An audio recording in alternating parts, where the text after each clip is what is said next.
Take a look behind the curtain with a real whistleblower and American patriot. Prepare to embrace the uncomfortable truth because this program has no time for comforting lies.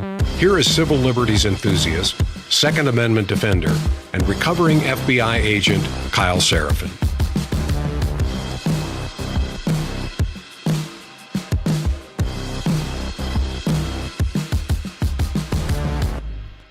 Well, hello, my friends, and welcome to today's Kyle Seraphin Show. It is Thursday. It is August the 21st, and I appreciate you joining us. The title of today's program is a bit salacious and might have caused some internet failures early on. Hopefully, we don't have any interruptions in this live stream, and hopefully, for those of you who are listening after the fact, you'll have no difficulties. Although I am being told that folks on various different podcast apps are not able to download the podcast. Guys, you can always do that very easily. I can confirm it quite easily if you go and check out Spotify, and the website is KyleSeraphinShow.com. That's just a redirect that will take you to where you need to go. So while we're talking about it, the places you can find our podcast, if you're ever looking for it on the audio and it doesn't show up, rumble.com/Kyle Seraphin. You can find me on X at Kyle Seraphin, YouTube at Kyle Seraphin, youtube.com/@Kyle Seraphin. You can find us on Locals, which is KyleSeraphin.com. If you want to support the program, by all means, come on over to any of those platforms. Make sure that you're a follower, a subscriber, whatever the heck they want to call it. It's different everywhere we go, unfortunately. And then make sure that you're liking the videos that we have. Make sure that you're subscribing and setting up notifications if you want to see us go live, because you can join us live with no ads, just the little ones that we read right here. Those are all opportunities for you to support the program. And if you want to help me out, and I'd really appreciate it, because right now we are continuing to grow. Maybe not in size in the way that I would like, but man, we are getting influence. I just talked to somebody inside the Bureau this morning who said, I can't go a day or two without hearing somebody mention your name and nobody knows that I know you. So that's really fun. I think it's fun for my friends that are currently working in the FBI and share information with me. I think it's fun for people who are in the FBI who are frustrated and need a voice. And I am providing that sane voice of accuracy and sort of push back against sort of this woke nonsense that's been going on for about a decade. I'm going to share with you things from what we like to call the mutual admiration societies today. Those are the Society of Ex-FBI Agents, which is a group of people that basically say we were FBI agents and therefore you should hire us. And also we're going to advocate and give money to our other friends who are us. And then you've also got the FBI Agents Association, which I specifically warn Kash Patel, don't cozy up to these people. They don't have your best interests at heart. Their interest is in FBI agents and maybe also some kind of woke agenda. They always saddle up to an FBI director, and they did the same thing. And now they're writing stern letters against the firings that happened. Anyway, I'm just telling you, we're providing a voice for the voiceless. So all of you are part of that. And if you want to help us out, the cheapest and easiest way to support us, you don't have to buy anything. You don't have to sign up for any kind of memberships. All you got to do is share it with a friend. You can literally send them the link, KyleSeraphinShow.com. Hey, check out episode number, whatever, whichever one impacts you. And if it's today's, that's easy as well. All right. Today's program, we're going to get into some news stuff, some basic news. We're going to talk about tariffs. We're going to talk about some of the debriefs that are going on, the ongoing litigation of Joe Biden's presidency and whether or not he was sane, sober, coherent, mentally fit for duty. I don't know why we're still doing this, but we are. We're going to talk a little bit about sort of the joke that is existing in the redistricting fight, which is happening in Texas and then in California. Shocker, you're going to find out that California has affirmed its own decision. They're kind of like a classic government agency. We're also going to go back in time a little bit. We're going to talk about an FBI honeypot operation that got wiped off the map and got scrubbed from conservative media. You heard about it, then you heard it debunked. I'm telling you, there's more to that story. There always was, and it shouldn't have gone away. The folks inside today's FBI, the Dan Bongino, Kash Patel sort of conglomerate there, have asked conservative media to play nice with them because they couldn't confirm they were being misled by folks inside the Bureau who have a vested interest in hiding, their secrets. So we're going to do a reveal. Yesterday, Kash Patel did an interview on Fox, and he said that we've removed everybody that has done anything nefarious or weaponized government inside the FBI. It took me a couple of hours. I found 3 more for him because he's not competent at his job, which led to a very fun Alex Jones appearance yesterday and probably something that was very inflammatory. So I'm going to do something I never do. We're going to do an ad read. We're going to do a little bit of news. And then I'm going to give you a 5-minute, it's a cut down version of 35 minutes. It's the coherent argument that I made for Alex Jones, because most people read the headlines or they look at Alex Jones as kind of clickbait, which I absolutely love because it's Alex Jones, but good Lord. Some of the stuff he says is really wild. And I want you guys to follow a very simple, short, logical process. And then you ask yourself, is this true? So in a rare moment, I'm going to actually give 5 minutes to a previous interview, but I chopped it in such a way that all the fluff is out of it, I think. And so you're going to get a very clean situation from InfoWars, the hit that I did yesterday. And Alex always tells me to go chop it up and do whatever I want with it. I almost never do. So that's going to be something a little different. We're going to lead off today with a sponsor who I'm a big fan of, in so much as we have their products in our house. They were our insurance policy during the last election season, when I actually started having quite a bit of anxiety, thinking that the prior administration was going to come after us. And so if there was a civil war, I would want to make sure that we could feed our family. That was a real thought in my brain, and that's why we went out and bought the 3-month emergency food kit. You can get the same thing today. It is available, and they're actually going to add a month on top of that for free. It's mypatriotsupply.com/Kyle. So we can talk about all the things that are scary. Historic heat, flash flood warnings because you have extra dry things, 40-year high for floods. We're coming into hurricane season in the folks that are living near the Gulf, or if you're living on the eastern seaboard, there could be a crisis in any time zone. It can happen anywhere, and what you always see are crowds standing in line, waiting, hoping for bottled water, waiting for food, looking for someone to show up and save them. And if you don't want to wait for someone to save them, if you want to be the person that is in the prepare situation, not the repair situation, then what you do is you buy yourself an insurance policy of emergency food, water filtration, things like that from My Patriot Supply. Go to mypatriotsupply.com/KYLE. Right now, you're going to find out that you're going to get 4 weeks free on top of the 90-day food kit that you get. You can join millions of Americans who have prepared with My Patriot Supply. They're vertically integrated on a lot of the stuff they do. Product is good. It's packaged well. It's stackable, which means you can store it quite easily. You can tote it quite easily as well. And like anything else, it's dehydrated, it's in bags, and it'll last for up to 25 years in storage without like a lot of to do. You just keep it out of direct sunlight. Claim your 4-week emergency food kit today. mypatriotsupply.com/Kyle. Check out the link in the show description if you guys want. Let's get into today's program. We're going to cover a lot of ground and like I said, kind of a variety of topics, but we're going to hit a couple of home ones. We're going to knock a couple of them out of the park today.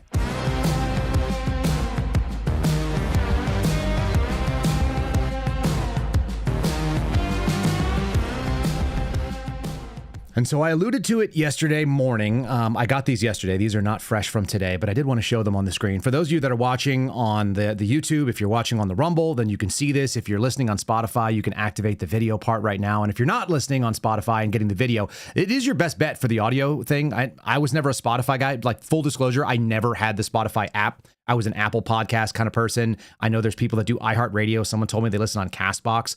But the functionality of Spotify is very high. It doesn't cost you anything, which is nice. I think you actually skip the original pre-roll ads that roll out on some of the other advertising platforms because they don't hit people on their own platform.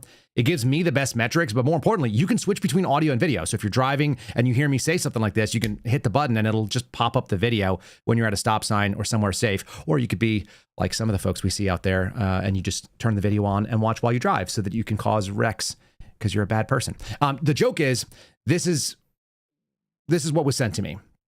I'm going to describe it. On the left side of the screen next to me is the Predator. It's kind of a stylized version of the Predator, and he's holding a burnished, polished, stripped down human skull. And on the other side is also the Predator, but it's from a different sort of imagination, and he's holding Boba Fett's helmet with like a spine coming out of it, which is silly and funny and, kind of a darkly amusing thing, I guess. That's the only way to describe it. It is kind of the way that it feels right now, and that's the reason why folks inside the FBI are starting to hear my names. I've got buddies that I talked to yesterday who got phone calls, and they were like, dude, you remember Seraphin? Like, I think he's getting people fired at the FBI. Yeah. What we're doing is we're trying to do the job that the director and the deputy came in and said they were going to do: total personnel warfare. Look, this is not a personal thing. There is a serious and significant problem that exists inside that federal agency. It is scary to those of us who are dealing with it. We're actually going to have another retired FBI agent, FBI whistleblower. We just booked an interview. So I don't always go back to the FBI interview pool, but occasionally we find someone. I listened to his story on a different podcast, and full disclosure, I rarely have time or interest in listening to podcasts. It's just not my thing. In so much as I'm constantly putting this together, so I don't go listen to other people's stuff all the time. But I did listen to one from Judicial Watch, and I'm actually going to appear on their podcast sometime next week or something like that. And listening to it, this guy, Bill Taylor, described exactly what I've been saying. And yet I've never met Bill Taylor before. I've seen that he has a presence on Twitter, which is quite small. And we never crossed paths, although our time in the Bureau overlapped by a number of years. And all the things that he was saying, you could have heard it here. You could have heard it here very early on. It sounded exactly like the stuff that I said in my first discussion with Dan Bongino going back to September of 2022. His whistleblower concerns are very often the same ones that I had,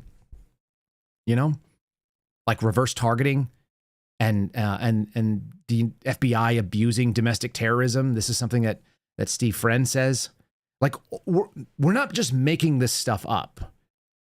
We're telling you something because we think it's probably really, really bad. And it's really dangerous. And if it doesn't get fixed, we're screwed when the next organization comes in, but we're actually screwed right now because what it's doing is it's going to go infringe on somebody's liberties. These guys came in and they had an opportunity. And so if I have to collect skulls, metaphorically speaking, in order to make that work, then that's what we're going to do. And I'm not going to shy away from it, but it does make me sad because there are people that are actually getting the work done. Before we get into the work done, which is going to be, I think Tulsi Gabbard is doing a really, let me say, surprisingly good job, only because I just didn't see it coming from a former Democrat. She's been really making it sound like she understands the problem, and then she's attempted to get that solution against probably the ugliest agency out there, ODNI, and generally like running the United States intelligence community. It's 80% in opposition to her easily. Let's start with this news from CBS, which I found kind of funny. There's 4 reasons why Donald Trump's tariffs are not causing the United States inflation to soar. You guys probably wondered, hey, how come inflation is not soaring? To be fair, like prices are going up in most places on most things. And like I said, we've lost an advertiser here because their supply chain is out there. We're going to talk about these 4 reasons because I think they're funny and it's CBS, which means we're going to find a little bit of a bias inside the story. Despite the barrage of new tariffs that are imposed by the Trump administration this year on dozens of U.S. trading partners, I think it's almost everybody, the price of goods and services across the United States have defied many economists' expectations and remained relatively stable. Oh, wait, are you saying that the partisan expectations of left-leaning economists were not actually fair and reasonable predictions? Huh, how about that? Economists caution that that's just because the tariffs have yet to trigger a renewed bout of inflation, and there's no guarantee that prices won't surge later on this year. So what I just took from that was, it hasn't happened yet, but it still could. You should continue to be concerned and scared because at any moment, prices will come get you. Inflation is the weakening of your dollar. It means that your dollar buys less things. That almost always comes from increasing the money supply. These people will always make excuses for their bad predictions, and then they'll also tell you that it's coming anyway. So here we go. So despite doom and gloom predictions of inflation and recession, it's been months since Liberation Day, and inflation has continued to trend towards an annualized rate not seen since President Trump's first term. While a recent Council of Economic Advisors analysis found that the prices of imported goods are actually declining, said a White House spokesperson. Okay, fine. Let's talk about the 4 reasons that they cite here, which you're seeing listed on the screen. Number 1 is tariffs aren't as high as many people expected. Oh, so he did the really, really bad thing that we were worried about, but that really, really bad thing wasn't as bad as we thought it would be because we're dramatic kind of hyper partisan fake news. It's not so much a reaction to the tariffs that have been low, but it's that the effective tariff rate increase has been relatively limited up until at least June. So that's going to lead us on to our second thing. The real story also is that companies stocked up on the things because they knew the tariffs were coming and they haven't burned through that previous sort of reserve of products. There was a big jump in imports from Canada that would later be tariffed before the tariff kicked in. So they bought them prior to tariffs. So the supply chain hasn't realized the tariff costs. And so those haven't been pushed onwards. But eventually, experts warn, retailers will exhaust those lower cost goods that were imported earlier in the year. And that could people, remember, possibilities, lead to higher prices down the road. So your 2 reasons so far are they weren't as high as we thought and people bought stuff early so that they didn't actually experience it. So you're not doing it. Reason number 3, potentially an excuse. Retailers are actually just eating the cost of additional tariffs for right now, which means that they can afford to eat the costs and they're trying to keep business. That might be true. People don't want to change prices. For those of you that keep track of certain things, you'll watch that prices won't just go up immediately. What they'll do is they'll kind of go up on a stair step. So they won't be gradually increases by pennies. They'll go 3 months at the same price, and then you come in and try to go buy your favorite coffee beans, and they're $28 instead of being $24. And you go like, oh, there was a $4 price. I know what this normally costs. I know that the cream that we buy is normally $9, but now it's $11.65 or whatever it is. So you'll see that incremental increase. So they'll eat the cost for a little while, and then they'll try to make it up with a price increase because they don't want to continually to increase the price. And then the last one is that eventually it will hit us, but it just hasn't gotten there yet. So just wait for it. So the bad news is coming. Apparently, if you listen to our friends on the left, that's what they always tell you. Just kind of interesting because there were a lot of people that were freaking out about it. For those of you that were watching Liberation Day, quote unquote Liberation Day, when the tariffs kicked in and you bought into the market, you're probably up if you have an index fund the way that I do. I'm not a big investor guy. I don't have some sort of money genius in any way, but all my investments are up from that time period, and they're actually up historically from any time period. So I think we're up maybe 10% on the year. So freaking out about an opportunity to buy into markets. The only problem is that a lot of Americans, I don't think they have that money to put into the market. So there's a huge chunk of people that are not going to be profiting from it. But if you're savvy, if you make good decisions, this is something I talked about with Joe Altman the other day, having FU money, the ability to have FU money, is not so much that you have like so much money that you don't know what to do with it. It's that you have enough money that you can say F you if someone comes at you in a bad way. And the only way you do that is by living responsibly. You know, I'm not a Dave Ramsey guy per se. Like I don't think I've ever sat and listened to anything Dave Ramsey said for more than a few minutes. But the principles of it is if you don't owe anybody anything, then they can't demand anything of you. That was my experience working for the federal government. That's the problem with a lot of these folks that work in the federal government. We're actually going to cover that with the FBI Agents Association at the end of the show here, which is that those people, they're one paycheck away from selling you out to Russia. They don't want to do it, but they have the same answer that my boss had, which happened in November of 2021. It's like, he's like, I agree with you. You're correct. The things you're saying are true and right. And I just can't afford to agree with you out loud, because I've got a mortgage and alimony. I owe money, and some of my life decisions basically carry forward so that my salary, if it goes away, I'm screwed. I got no other option. I got 2 years to retirement, 3 years to retirement. By the way, all these themes tend to go back to some of the things that I said the first time I came out and spoke. For those of you that have been like, I love this. I get this like, Kyle Seraphin is a chaos agent. That's my favorite. I might actually change that to my bio. Chaos agent. If chaos agent means I say things that I believe are true, and there's some significant evidence behind it that I can back up, but it hurts your feelings. And the reason I can say that is because I'm not beholden to somebody to pay me a Twitter account, or that I'm waiting for Rumble revenues or things like that. If you end up saying things that are true and it hurts people's feelings, and like their response is to attack, not the message that you have, but to just try to impugn your honor, your dignity, they want to go after you with an ad hominem. Somebody said, why do they always try to discredit you? It happened in the CBS piece we covered yesterday morning. It said Kyle Seraphin speculated, truthfully, it turned out, or it turned out to be true. It's like, it's not speculation if it turned out to be true. That was just accurate analysis. I'm going to give you some more of that today. I'm going to give you more accurate analysis. And the fact is, we could look at the dollars. We can look at the movement. We can look at the names. We can look at the history. We can just do rational analysis on our own. If we ask the right questions, we're going to come to the most likely answers. So that's not magic. That's not prognostication. It's kind of like what you expect people to be able to do as grown-ups, that they can lean on life experience. And if they have the right amount of data, then they can turn around and have a pretty accurate assessment forecast of what's coming next. It's like, I'm watching, there's some road signs.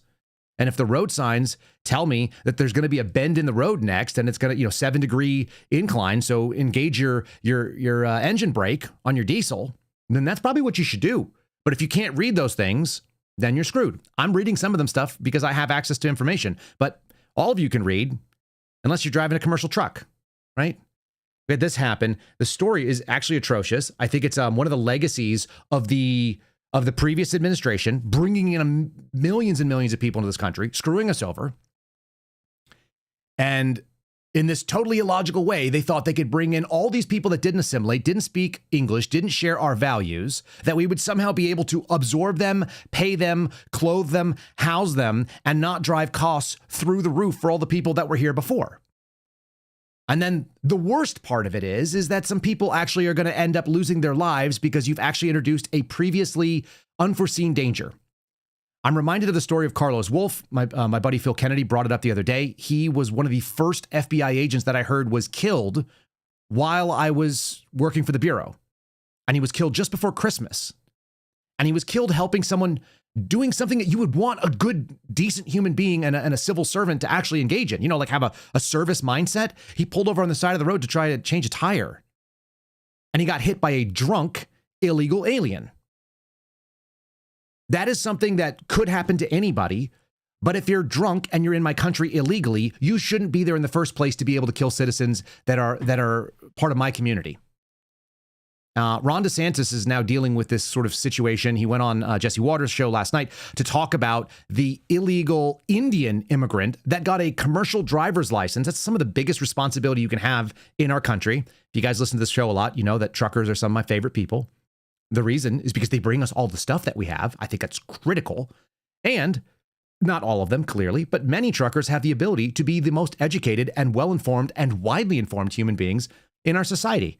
Because while they are doing their job, they can also consume books on tape and podcasts and news and analysis and all kinds of interesting things. And I find out regularly that people who drive a truck for a living, especially long haul, they know things that regular people should maybe know, but have no idea about because they've never had the time to put 8 or 10 or 12 hours a day into their ears of information. Maybe at 2x, maybe they're consuming 24 hours worth of information in a single drive shift. So that's pretty cool. It's cool if they can speak English and they can read the signs and they do the job well as listen and absorb that information. It's not cool if they make illegal U-turns because they can't read for official use only and they don't know how to signal and they turn from the wrong lane, cut across traffic, and decapitate people that are supposed to be alive today because they shouldn't have been killed by someone who wasn't even supposed to be in this country in the first place. This is DeSantis talking about that. California. We had an issue where you had an illegal alien truck driver that got a commercial driver's license in the state of California, employed by a California company, kill 3 people in Florida. This guy didn't even speak English. We're bringing him up on charges. He's going to face a lot. And I can announce, Jesse, that I said initially the company needs to be held accountable. And we've been working with the federal government, and they are pulling that company's license to do business because you cannot employ somebody who cannot read the road signs. That seems like a complete no-brainer to anybody. It's like, hey, can you operate in this country by being able to understand what our signs mean? Oh, no, you can't? Well, you can maybe drive a moped and you can maybe drive an SUV. But should you be driving something that has 18 wheels and is measured in tons and you're the heaviest, biggest, most dangerous thing on the road? So simple. The answer should be no. That makes me think about this story here, which is about a former Biden aide. You guys remember this guy? His name was Ian Sams. He looks like a human glowworm. He's basically like this little worm-shaped head with these little round glasses, and he's bald. And then he's like this skinny little body, but he's kind of awkwardly shaped. And he's going to go and testify about Joe Biden and what the cover-up of Biden's mental decline looks like. This is a CNN report. Another senior aide, former President Joe Biden, set to testify. All of this stuff looks like political theater to me, but it is a good reminder of like why we have this stuff going on. And there's endless examples of what was going wrong. When I was on yesterday with Joe Altman, I went on to his, I think they're calling it Untamed now, Untamed Nation. I went on his podcast and we were talking about the March assessment, which is the thing that you use to triage a critical trauma patient in the field. So that's my background as a paramedic. And the March assessment is very simple. It's massive hemorrhage, it's airway, it's respirations, it's circulation, and then it's like hypothermia, head trauma, and you sort of like work through the things. The key for the March assessment, which is a triage protocol for emergency medics, is that it is the order of operations that you must treat problems because it is the order of things that will kill you in the order in which they will kill you. The fastest way to die in the field, if you're not, immediately having wounds that are not compatible with life, like if you lose your head or whatever, you take a traumatic bullet wound or it stops your heart, then you could bleed out. And so that's a fixable problem in the field, or at least it could be delayed. We can do a tourniquet. We could do a direct pressure bandage. So you stop the bleed. The second thing is you need to have a coherent and patent airway, which means there's no holes in it. So it actually holds the air. And then the next thing is the air has to actually move in and out, and it has to actually go at the cellular level, and you have to have respiration. So as you work through that acronym, you realize the things that will kill you in the order they will kill you. Our country needs to do that too. This sort of like bread and circus, this theatrical presentation where the House Oversight Committee brings in a human glowworm in a suit and then asks them questions like, when did you know that your president was a complete moron? And they'd be like, oh, like he was never a moron, because nobody wants to incriminate themselves. Or maybe they take the fifth and say that they can't really say, or executive privilege because I worked for this guy. Does that solve any of the actual problems? No. It's sternly written letters, it's hearings. That is the outcome for these people. They want to make it look like they're doing something. If they were doing something, they would be addressing the critical wounds to this country. And I tried to come up with what they look like. And President Trump, to his benefit, we talked about it yesterday, has actually mentioned, I think, the single most critical, deadly wound, the massive hemorrhage, if you will, of the U.S. system. It's elections. So we need an acronym of how do you face down the issues facing America, and in what order will they kill this current iteration of the republic and move us into whatever the next thing is. I think we're in a late stage of this republic anyway. I think everybody can see that. We've built up the scaffolding and we have financial problems, and we've actually eroded the original sort of foundational doctrines. So we have more democracy and less republic and all that's, I think, really bad. And I can talk about that ad nauseum. But at the end of the day, if we don't have elections that actually put the people that represent the people that are living in this country, and U.S. citizens specifically, if you don't have that happening, it's over. There's nothing left. What else are you going to do? So elections feels like that's the massive hemorrhage piece. And then the other one was kind of like borders, which actually lined up very quickly with airway. Again, a patent airway means there's a proper barrier between inside and outside of your body. Borders equals the proper barrier between your country and another country. You can't have things coming in that don't belong in, like that truck driver. You can't have things going out. Who opened the borders? You know, this guy's boss. We can remember that. Imported a bunch of people in, 100,000 Afghan refugees. We're starting to see problems with them. What the hell are they doing here? They don't share our values. They don't want to assimilate. They don't have any language skills. They don't add anything to us. It's like, hey, you can breathe, but you're breathing in a room that's completely full of nitrogen. It's like, you're going to die. Yeah, we need things that are actually going to be valuable and actually going to add some value. So let it be clear that I think we need an acronym that says this is the order of operations. And then we need to actually demand that of our politicians. And less of this theatrical thing where we're going to go find out like whether or not this guy knew. And he was also part of Kamala Harris's campaign. And we've had the White House physician who came in and took the fifth, which is crazy because he thought he might actually perjure himself, or he might actually endanger himself when it comes to saying things that would self-incriminate. You've got people saying, I don't recall any of this stuff. A lot of these sort of like angles they play with. There are some significant wounds that were inflicted in the last, let's call it 10 years, but in the last 4 years, we got to see it. And many of you guys were part of that as well. I'll just cover the story. I was going to put it towards the end, but I think I'll actually do it real quick now. How about this one? Some of you are going to be really, really upset, and I don't mean to upset you, but there is a copay for the new COVID shots coming out this fall. That also reminds me of the legacy of Joe Biden. The free COVID shots that we all got to pay for. I just read another story yesterday, and it's from one of these accounts that constantly reminds us that in 2021, some lady steps forward and says, I'm a doctor and I treat cancer patients. And I, as an oncologist, think it's only responsible that I get the COVID shots. And I'm pregnant and I would never want to endanger my baby. And then you hear like 14, 15 weeks later, miscarriage, tragedy, lost child, all the devastation that comes along with it.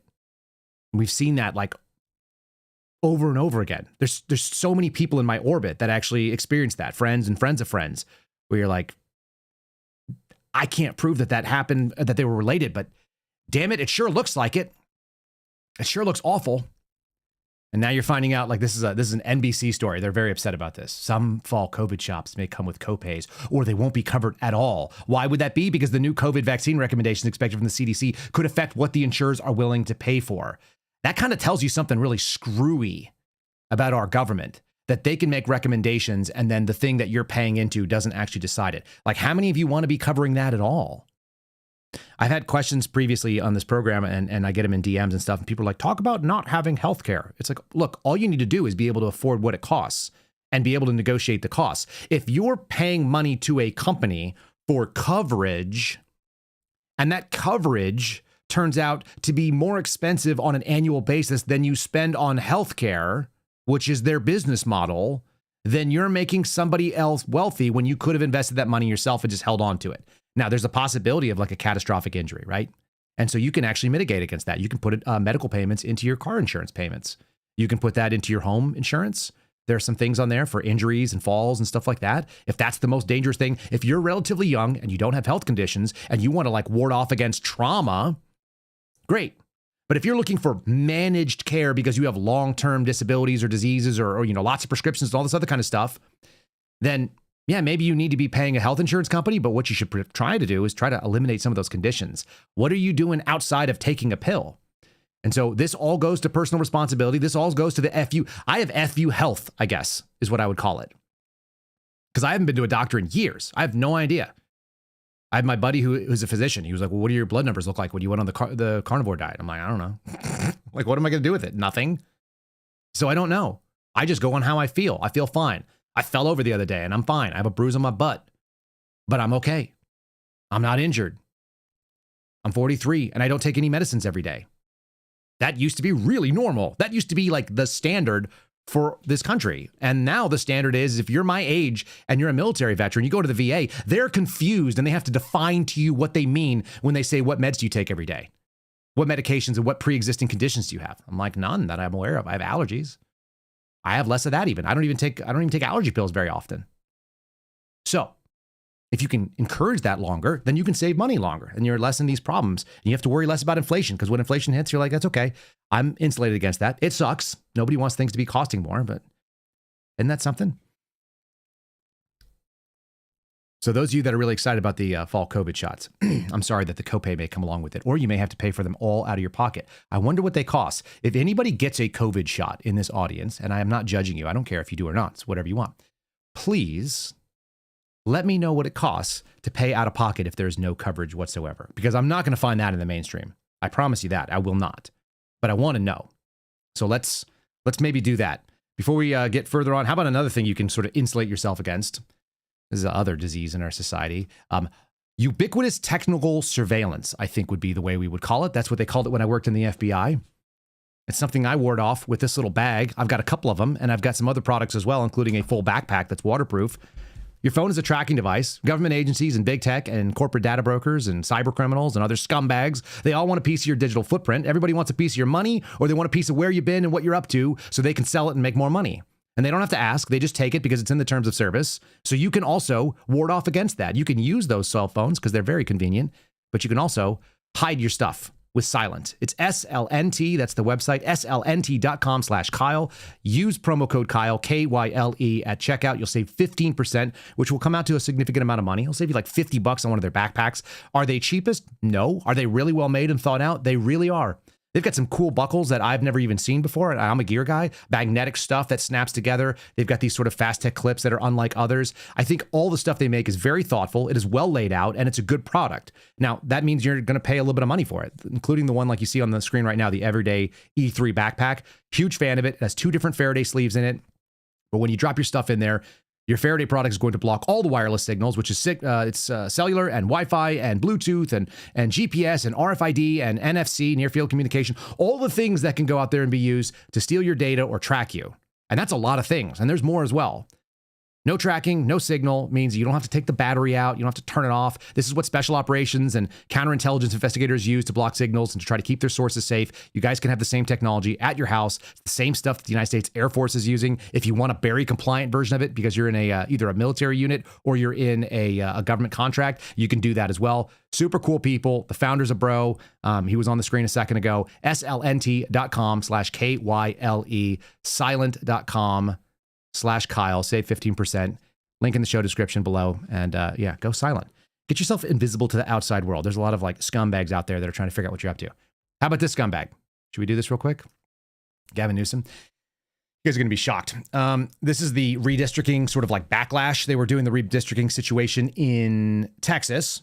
And then we had this whole theatrical presentation where a bunch of Democrats decided to break quorum and they ran off to Washington, D.C. Oh, that's like the second time because this time they actually ran off to Illinois, right? And so Gavin Newsom, who clearly is trying to position himself as a leader in this sort of broken, jacked up, underwater Democrat Party, decided he was going to be a thought leader. He was like, well, if they can do it, we're going to do it. And here in California, we're going to take the largest population. I don't know if it's still the case today in 2025, but historically over the last like 15 or 20 years, California has been blue, but has had the most number of Republican voters anywhere. They just have more Democrat voters because they have a huge population.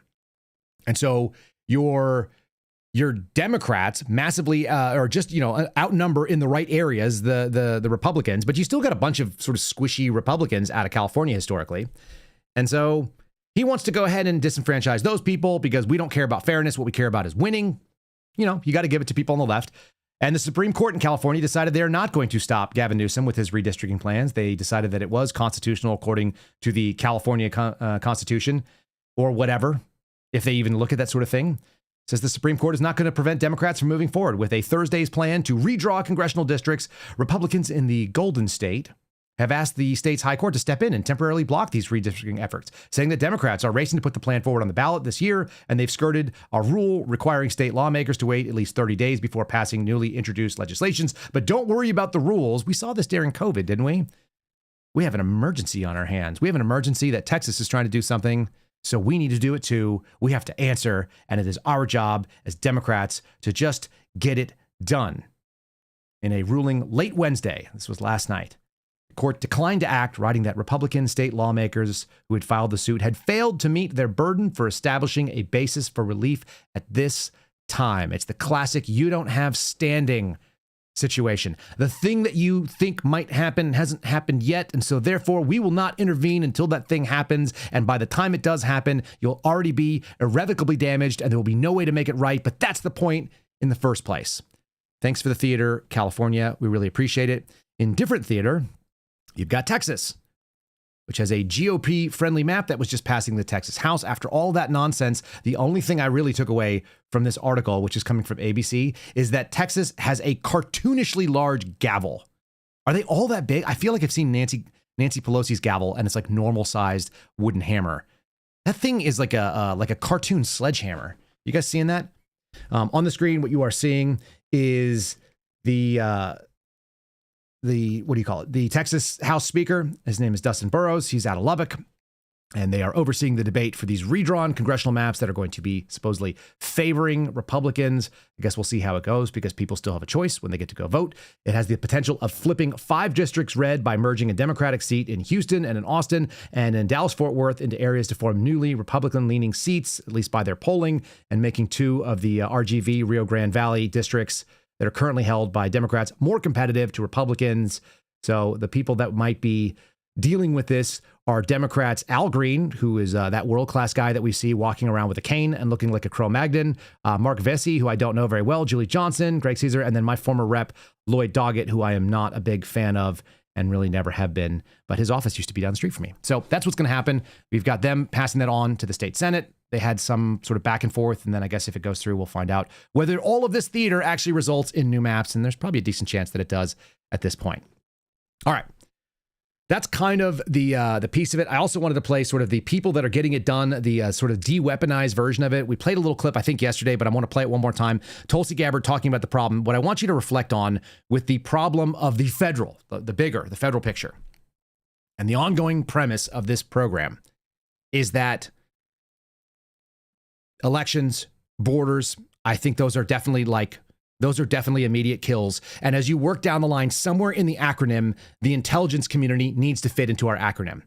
And the fact that we have an unaccountable, unelected bureaucracy that does investigations for purposes that they lay out, and they self-congratulate themselves. They say, we saw a threat and we mitigated said threat, and we didn't even have to follow the Constitution to do it because we're using tools that are outside of constitutional scope, which should not exist.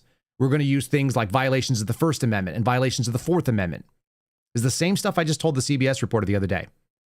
The FBI is part of a broader community of people that are interested in intelligence, but they don't do nothing with the intelligence. They make actionable actions, and Tulsi Gabbard is now the director of national intelligence, and she is telling us that she's seen these things. The danger is, if she's telling us, it is probably not prosecutable. This goes to that Billy Madison moment where he and Chris Farley, it's Adam Sandler and Chris Farley, and Chris Farley's the bus driver in Billy Madison, right? And he goes, oh yeah, we're that Veronica Vaughn, like we used to get it on or whatever. And he was like, no, you didn't. And he was like, but like you can imagine how cool it would be if we did. That's kind of what we've been hearing. If you've got the ODNI, the Office of the Director of National Intelligence, is sharing the information about all the bad things that have done, I hope she's correcting them. It sounds like she might. We got an announcement on that as well. But Tulsi telling you that she's working on de-weaponizing means that you're not going to likely see criminal prosecutions. Again, if you had the case, you drop the indictments. If you don't have the case, then you make the narrative case to the American people. This is the analysis. This is the same analysis and why I think Kash Patel is on his way out at the FBI, which I told people yesterday on this program. I told it on Alex Jones, and I'm going to play you a 5-minute clip that I think makes a very tight argument why. It's simple analysis. You guys can agree or not agree, but you have to at least take in what I'm saying and then debunk the facts part of it. In this case, if you had the indictments, which is historically a thing, then you would get them. If you had the fact patterns that would result in probable cause to arrest, then I think they would go and do that. There is a huge public appetite to see accountability, at least on the political right, which is who they're playing to, that base. People that are on social media, people that watch Fox News, people that watch sort of the Con Inc., if you will, podcast networks. They would do what those people want. You don't need to float out an idea and make sure that it's okay.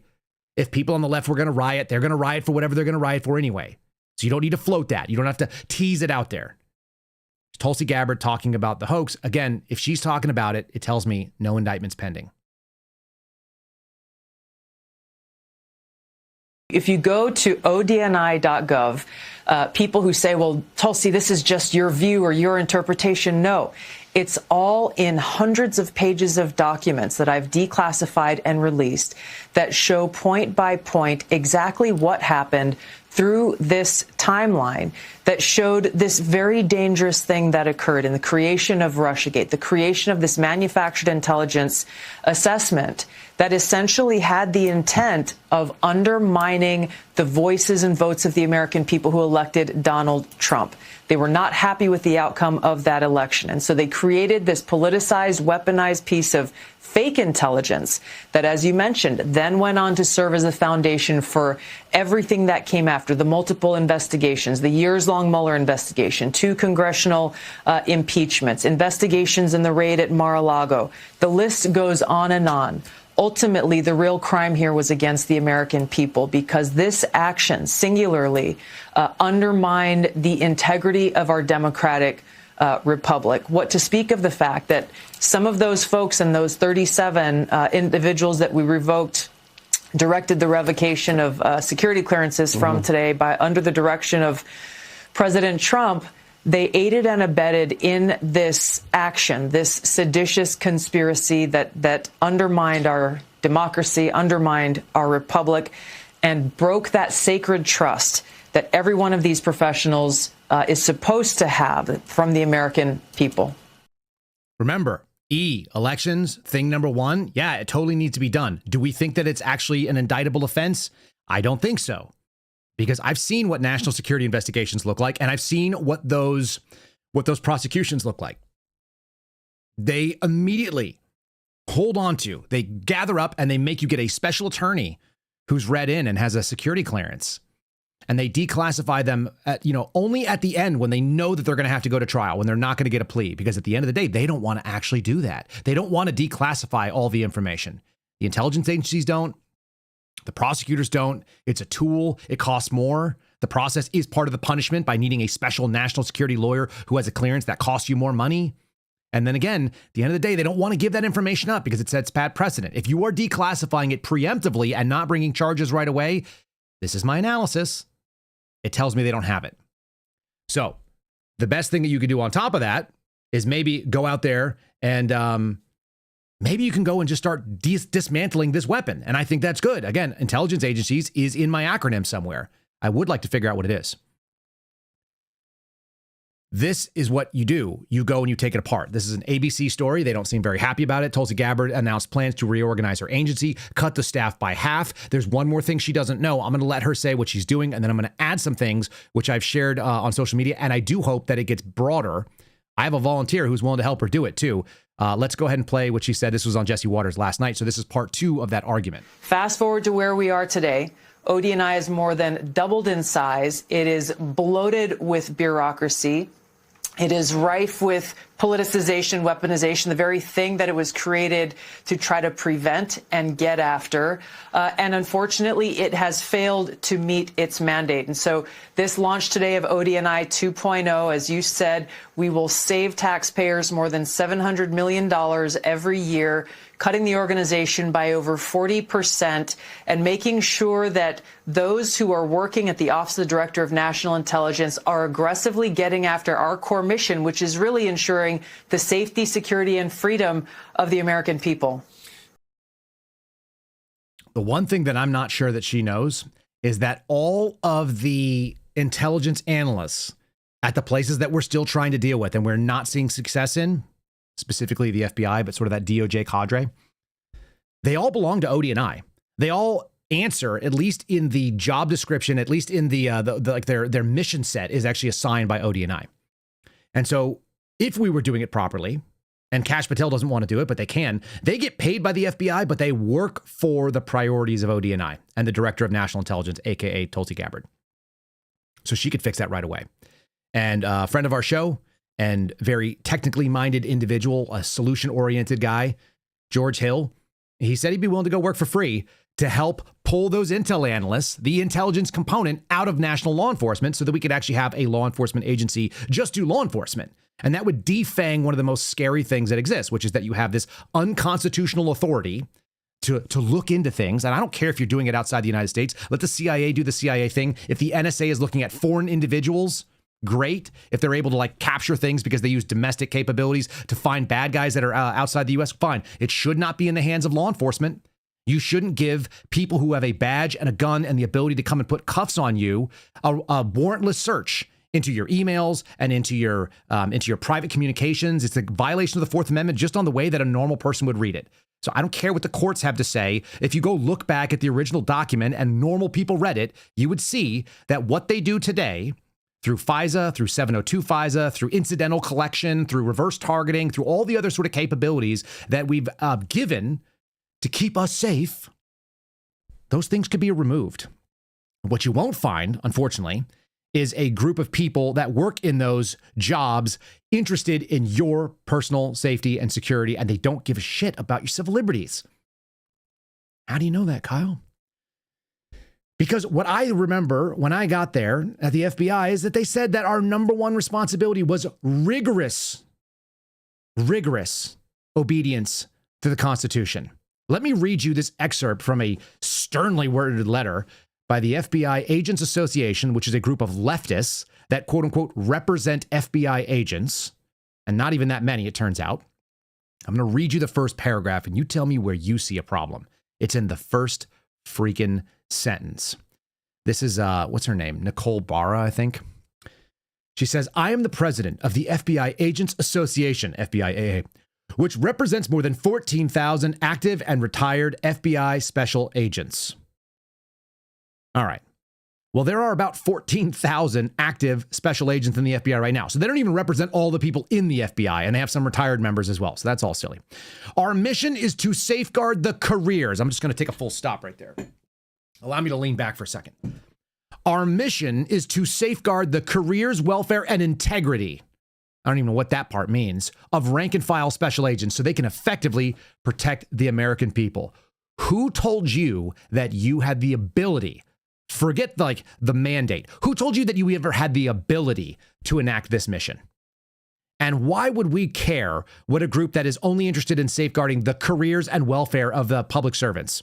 Isn't that kind of what you're supposed to do? You're supposed to step up and say service before self, fidelity, bravery, integrity. I'm going to follow what the Constitution says, even to the detriment of my career. No, we actually saw this mentality play out in real time.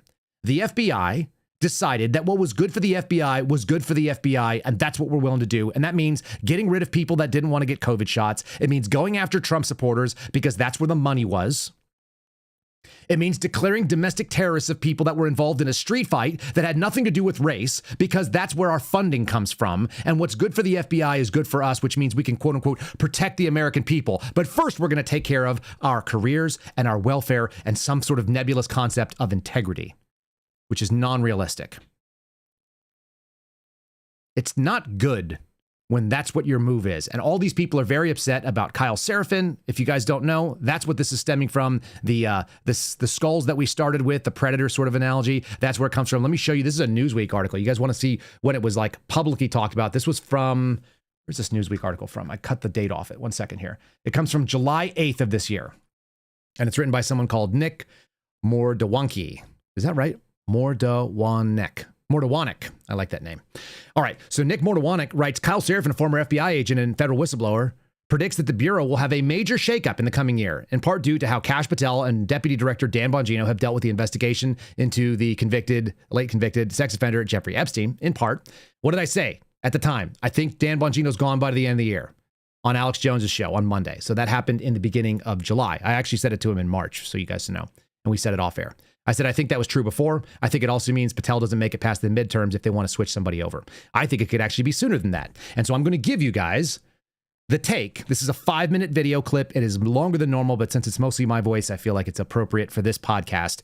This is something you guys should look. I want your analysis back on what I'm asking and the information that we're laying out. If you don't think it's true, then you should have reasons, not Kyle Seraphin's a chaos agent, or I don't like his voice, or that guy has always been a dick and he doesn't like Dan Bongino. Those aren't reasons. Listen to the logical argument and then feel free to disagree with me, because if my thinking is off, I would like to correct it. But I don't see it being otherwise. And by the way, this is flying around the FBI right now because FBI agents who I have never heard of are calling up friends of mine and saying, have you heard this? Like, Kash Patel's on his way out. I think the logical and the safe money is on that. All right, before we play the video, which I'm going to do in like 5 seconds, Spotify ad break. You guys will get it right now. It's about 53 minutes. There we go. Okay, so video number 6. This is Alex Jones and I yesterday. By the way, never to be outdone. Alex Jones is Mr. Hype, so you guys will laugh about this because breaking exclusive. Breaking exclusive. Breaking exclusive. Breaking exclusive. Breaking exclusive. Missouri AG Andrew Bailey being brought in for the future replacement of FBI Director Kash Patel. So, Kyle Seraphin, you got the floor. Start over. You've got a guy who was in the running to be the director of the FBI prior to Kash Patel being named and nominated by Donald Trump. That's part one. You've got a guy that is currently the attorney general of a American state. He's the top law enforcement official, and he was elected as such, and he's been doing good work. As you said, he's also standing in a job as AG where his predecessor became a U.S. senator. So that AG job launched his predecessor into national federal office. Do we think that a man like Andrew Bailey is going to step into the number 2 shared position at the FBI? That's never been done. I think the first argument, that makes that really easy. There's no way. There's an overlap period. Then we're going to slowly see Dan Bongino disappear. I'm not even sure if there's even going to be an overlap, but it's going to at least be the optics of, you know, we've got this under control. We don't need 2. We need 1. If you have a job and your boss brings in another guy to do the job with you, does it mean that you're doing an awesome job? Are you really fulfilling the mission set if we need a second person to do your job? The answer is no. And now you're going to double up on the deputy director job. That makes 0 sense to anybody. And like I said, there's no way a guy leaves the top office in Missouri as an elected official to become a political appointee that's not congressionally approved. So that's part one.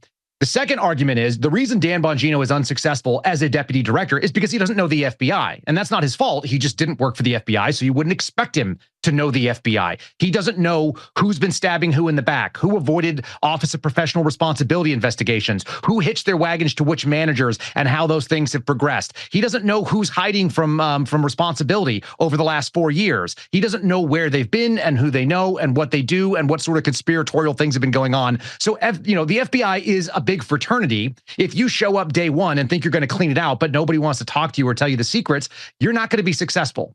In that same argument, and this is the biggest argument why I think Bailey is actually going to end up taking over the FBI, you're not going to have Andrew Bailey step in as a prosecutor, as a former AG, and go into a job where Bongino has been unsuccessful by not knowing the FBI. And then you've got Andrew Bailey, and he also doesn't know the FBI.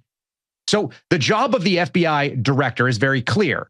It's to give oversight, to give vision, to give direction, and to sort of like lay out, these are the policies and procedures I'd like to see executed. The job of the deputy is to go execute those policies and procedures. If you don't know how to turn the screws on the people that work in your agency, you cannot be successful. Bongino was already in that scenario. I'm empathetic to the fact that if you don't know the FBI, it's unrealistic to think you'd come in and fix it. But that same problem holds true for Andrew Bailey. So then you have to look at the Trump administration and say, are they absolutely crazy? Are they going to do two things the wrong way and think they're going to get a different result? You know, that's the definition, or Einstein's definition of insanity. You keep doing the same thing and expect a different result. You cannot put in a non-FBI person in the deputy role and think you're going to get something different. So the analysis goes, one guy's not doing his job well. You've now added a second guy. That's a soft slinking exit. He's going to disappear. And like I said, I told you it'd be before Christmas, that he would be, back at the podcast chair at the beginning of next year. It might even be sooner. I wouldn't be surprised if it was within 60 days. You privately predicted to me 6 months ago, like a month in, that both would be gone. And even CBS News, which is a scary thing because, the deep state has a long memory. Right. It gives you all the credit and goes over the timeline that you've been calling all of this. You haven't made a prediction yet that hasn't come true yet. So, plus it all makes sense. It's logical. But Kash Patel's gone.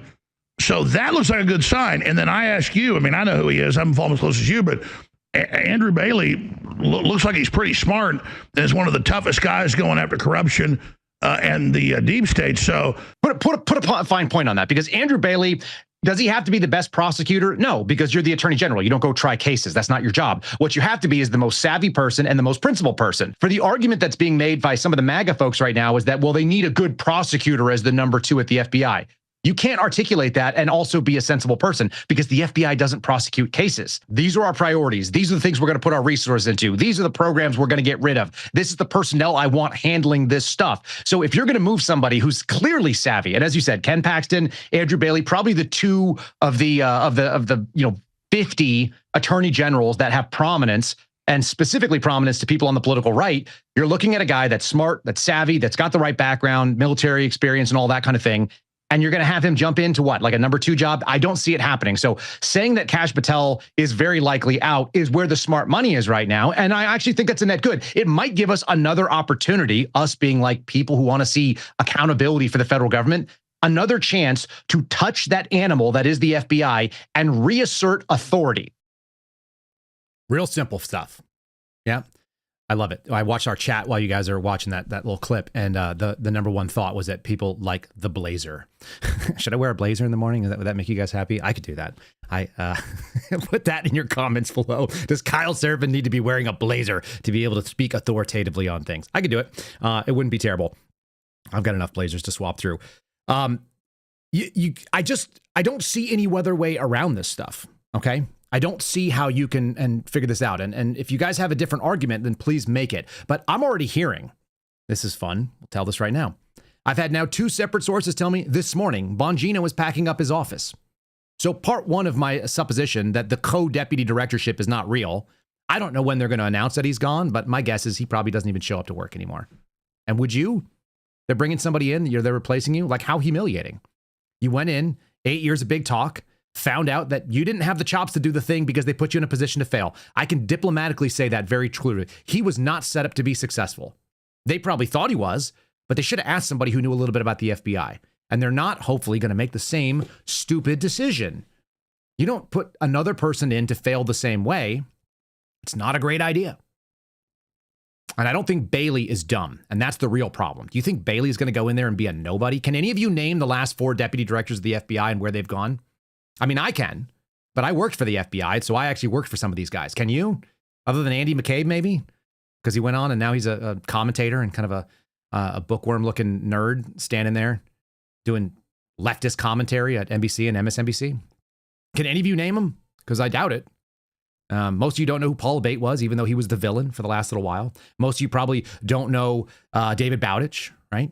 And then, like I said, maybe you know Andy McCabe. So you got Dan Bongino.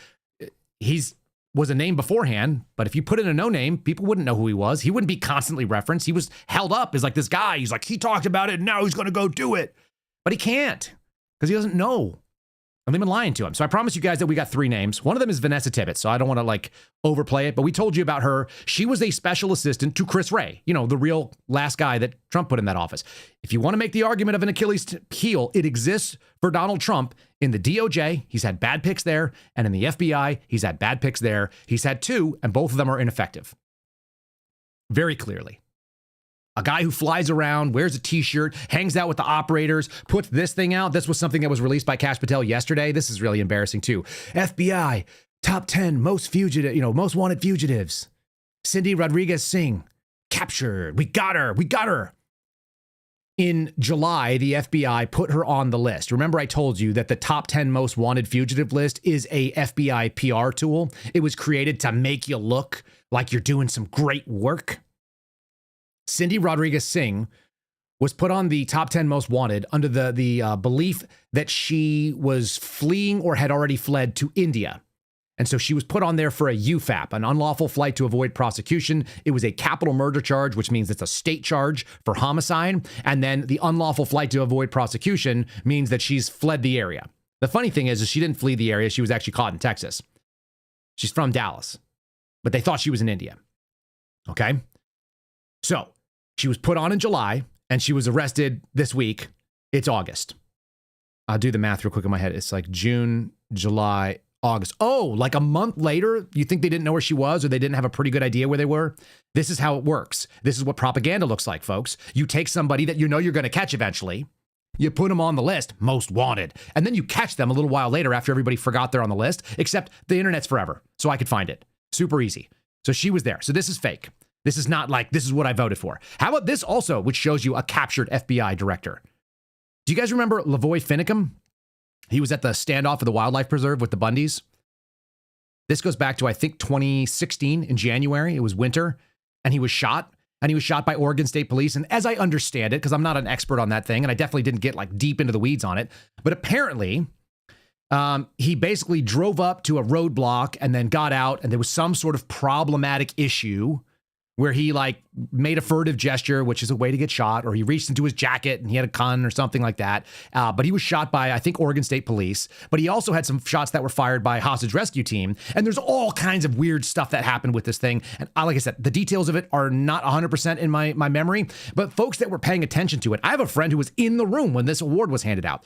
FBI Director Kash Patel gave out a bravery medal for the agents involved in shooting a guy when there was like 10 of them, and they're tier 1 operators, and he's one like, senior citizen, local yokel who had like a handgun.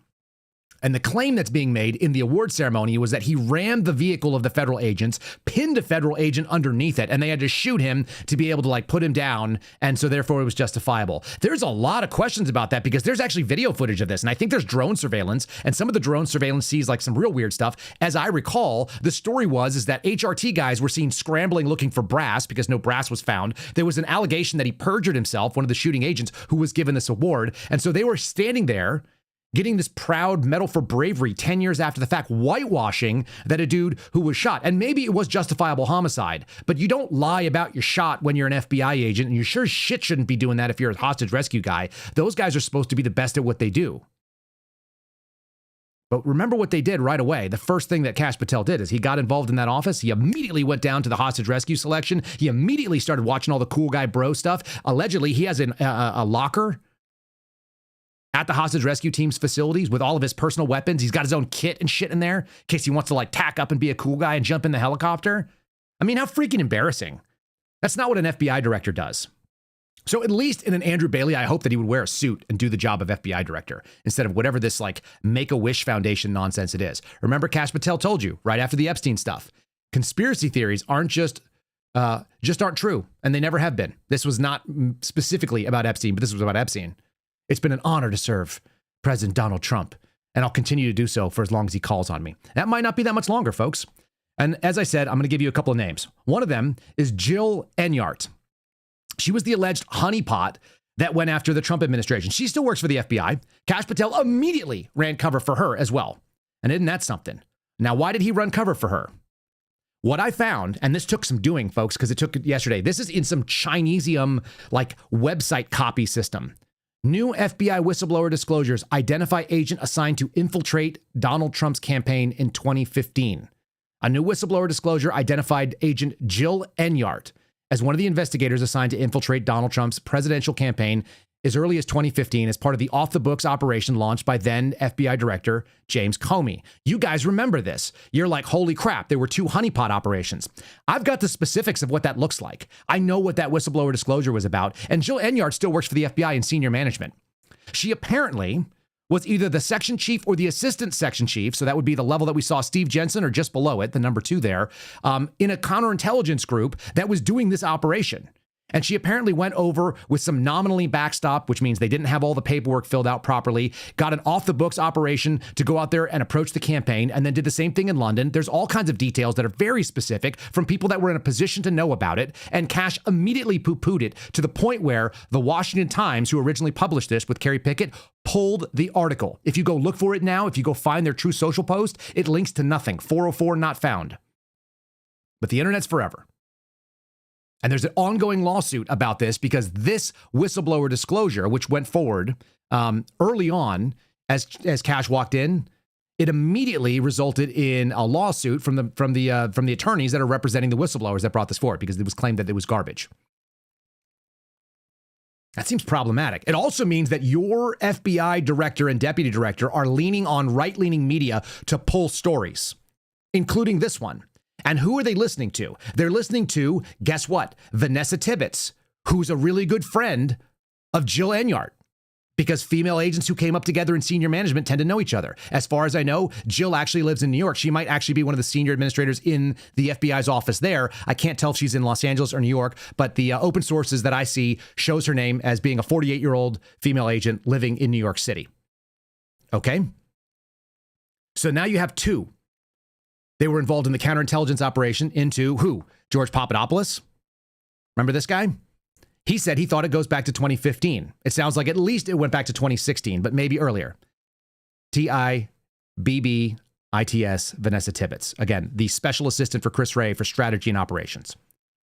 I've got all of her information. And by the way, this would take nothing to find out who these people are. All you'd have to do is go look for anybody that was promoted in the last, let's say, 12 months at the FBI, pull the 954s, which is their internal and sometimes classified resume, and all you got to do is do a keyword search for things like Trump, Mar-a-Lago, counterintelligence, plasmic echo. There's like a dozen search terms you could do. You could pull out every single person that was involved in that. You should also grab all the special assistants to all the senior people that you fired, and those people should also be on the hook. They should all be interviewed, and they should probably never be in a senior position again. But instead, we've got Kash Patel gaslighting us and saying that they've got this all handled. It took me about 3 hours yesterday to come up with 3 names. I'll give you the last one after this. Here's Kash Patel saying we handled it because he's just fluffing bullshit.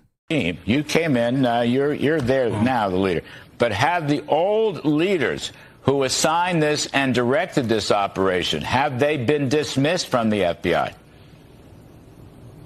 Every single person that has been found to have weaponized or participated in that process has been removed from leadership positions. And if and when we find any others that are involved in this, as you know, this is a 37,000 person agency, we are going to take swift action just like we have. And just look at the record of the people that have been dismissed for their actions and what they're saying when they get out there about how they personally opined about the weaponization of this place, just like one of Peter Strzok's friends did recently this past week. Right. That's how we know we're finding the right folks. Right. And Yeah, that's how we know we're finding the right folks. We don't really have evidence of it, but when they go give media hits, then we know.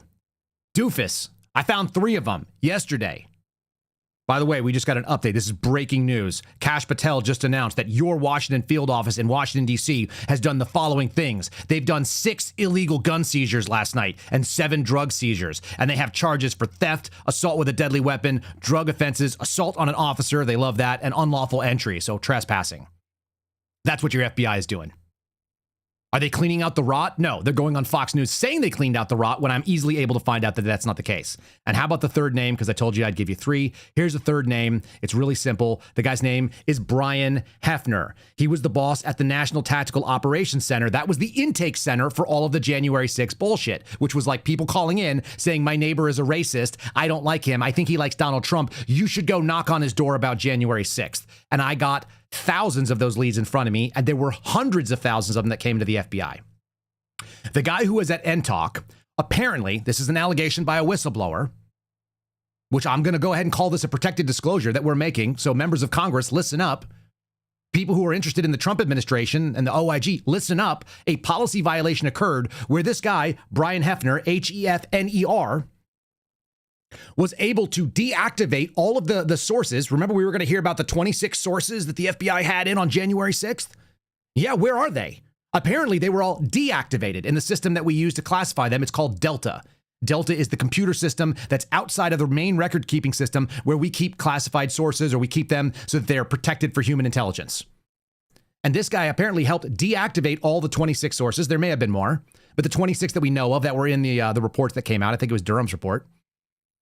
And then they gave them a different route to connect to the FBI. So you've been deactivated, but you can continue to report to us using NTALK, the National Tactical Operations Section, the 1-800-FBI tip line. Call in. And whether they were given a special code to be able to give in so that their information would be routed, they are still available to the FBI, and they can still give information in. So they were deactivated as sources, so they're not on the books anymore, but they're still there. Here's the crazy thing. What happens then is that tip comes in through the hotline, through that phone number, and then they route it through a system called eGuardian. And eGuardian immediately routes to the field offices. So you type it up in eGuardian, and then your field agents get it. Does it ever look like it's going to go to the FBI director's thing? No, it's going to go to a special agent who's like a supervisor at the field office, and they're going to hand it off to one of their people to go do the investigation from some tips that are coming in from J6 sources, the people that were invading the Patriot groups and so on, who were all tasked at that time and being paid. The only question we have right now, because I don't have the resources to follow down on it, were they getting paid in some under-the-table way right now? Has that gone on since January 6th? But we know that they were deactivated prior to Donald Trump coming in. So you haven't got all the guys. And you want to know where that guy is now? Because he left NTALK. Brian Hefner is now the assistant section chief of the new section that is set up for executive protection. They have so many security details in the FBI. It is essentially the entire size of a field office. They have the Attorney General, Pam Bondi's detail. They have Kash Patel's detail. That's like 60 agents right there. They have Dan Bongino's detail. That's like another 20 from what we're told. So you now have 80 plus agents, plus the supervisors for the shifts and so on. You have you have an entire investigative field office. The Omaha field office covers multiple states, and they have 80 investigative agents. They have that much tied up in executive resource protection. And the assistant section chief of that section that they've created for executive protection is Brian Hefner. So just like you found that the pilot who was on the Mar-a-Lago case, or the pilot who was doing the investigations into Donald Trump for the classified documents, was flying the plane around Kash Patel, the dude who runs the security details for Kash Patel and Pam Bondi and Dan Bongino also was in on this stuff. Is your head understanding how bad these guys are at their job? They have no freaking idea who works around them. And that's the point that I made with Alex Jones. If you don't know the people in your agency and nobody tells you who they are, you're screwed. You need someone who can get access to this information. And by the way, I know who those people are. It's not Kyle Seraphin. I don't want that job. I hate DC. I want nothing to do with the federal government again. I said it this morning. I hate the government, and I don't want to work for them. I think they're the worst. And I was been proven correct because they got rid of me when I was there because I said things that I thought were accurate. I started whistleblowing in 2017, folks, about things that were obviously illegal to me at the time. And I just escalated. And the more I talked about it, eventually I went to a member of Congress right when the COVID stuff was happening. And that's why I don't have a job there anymore. I am mean, and my opinions are not nice. And I don't care what happens in that agency. And none of those people have a right to their job. Those people are interested in the same thing that the FBI Agents Association is, which, by the way, I quit paying into that at some point in because they wanted to back this thing called the Going Dark Initiative. They wanted people from the FBI Agents Association to fund lobbying so that we could get a backdoor into all the end-to-end encrypted apps you have. And I said no. They call it lawful access. I don't want anything to do with it. I said, I use end-to-end encrypted apps, and I don't want the government reading it. At one point, I am going to be a citizen again and not someone working for the FBI, and I still want my rights intact as a citizen. And they called and argued with me for an hour, the president of the FBI Agents Association at the time. He argued with me for an hour, and he seemed like a decent guy.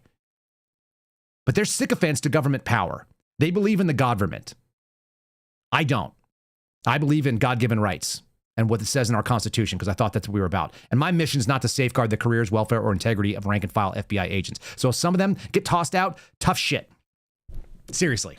I'm sorry that you lost your job. You can probably find another one. Ask Garrett Boyle. He's got some hot leads on jobs. He hasn't had a job in almost 1,100 days. Ask Steve Friend. He's got some hot jobs. He got hired by a think tank that has people in Donald Trump's administration right now and can't find another job because they blackballed him from anything that has to do with what he does. Anyway, put your comments below. Let me know what you guys think. Oh, by the way, here's Jill Enyart. She received from the other Mutual Admiration Society. There's one that's called the FBI Agents Association. The other one's called the Society of Ex-FBI Agents, or SOC Ex-FBI. They gave Jill Enyart, she was the honeypot, alleged honeypot. They gave her the William H. Webster Award in 2011. It involves a $5,000 gift for her service outside of the Bureau. She was so awesome. She was definitely like not on the track of people who do what the FBI asks of them. So there you go. There's the receipts, as they say, right? Remember, all of this comes down to the thing that Tulsi Gabbard's talking about. They stole an election. That's part E. That's the number one sort of thing that's going to kill us if we can't actually pick the people we want in our elections. We got to fix it. But I don't think they're going to do it through prosecutions. You better rid ourselves of the people that were part of it, though. That's for damn sure. They shouldn't at least have a job at the very minimum. There you go. That's today's program, y'all. What do you think of that? Drop some knowledge on you. Drop some information. Make sure that you're following us. I appreciate that you guys do. Many of you follow over on X, slightly less follow over on Rumble, a growing number on YouTube. All of you guys are great. If you guys want to financially support what we're doing, a lot of the stuff that I do it because I think it's the right thing. There's no money involved in it. There's no like clicks. We don't make enough money off X to even be worth it. But if you guys want to support us over on Locals, I highly appreciate that. And you guys can do so by going to kyleserafin.com. Otherwise, follow us and subscribe on the various channels you can. You could do it on Rumble. It's rumble.com/Kyle Serafin. You can do it on X at Kyle Serafin, YouTube as well. Locals is kyleserafin.com. You guys get the trend. And then Kyle Serafin Show. There's a link in the show description. Boop. Send that out to your friends and let them know. Maybe this is the episode that really impacts you and you want them to see it. We need to be able to make sure that people understand that it's not about how you feel about the information. It's like, is the analysis solid? Can you poke holes in it? And if you can, guess what? We have a comment section and I read a ton of them. Please put them out there. I look forward to hearing what you guys have to say. That's it for me today. That's all that I can give you. I hope that was of value. I actually have something kind of funny as well. Let's do something. Do you guys want to hear about the government telling you how to not worry about this stuff? What about aliens? Kyle, how can we never talk about aliens? This is what I think about aliens. Aliens are real. When are you going to set age limits on Congress? You're all way too fucking old. Where's all the money you're sending to Ukraine going? You're clearly laundering it. Show us Epstein's client list. Aliens are real. Yeah, nobody fucking cares. Shit. Don't get distracted, you all. Keep your head on the ball. Keep your eye on the ball. Don't follow the laser pointer. We appreciate all of you. God bless you. Look forward to seeing you again tomorrow. If you're watching on Rumble, we'll send you over to the American Radicals podcast, and we'll see you tomorrow for Friendly Friday. Thanks for listening to The Kyle Serafin Show, streamed live weekdays on rumble.com/Kyle Serafin. Follow Kyle on Twitter, Truth Social, and Instagram at Kyle Serafin.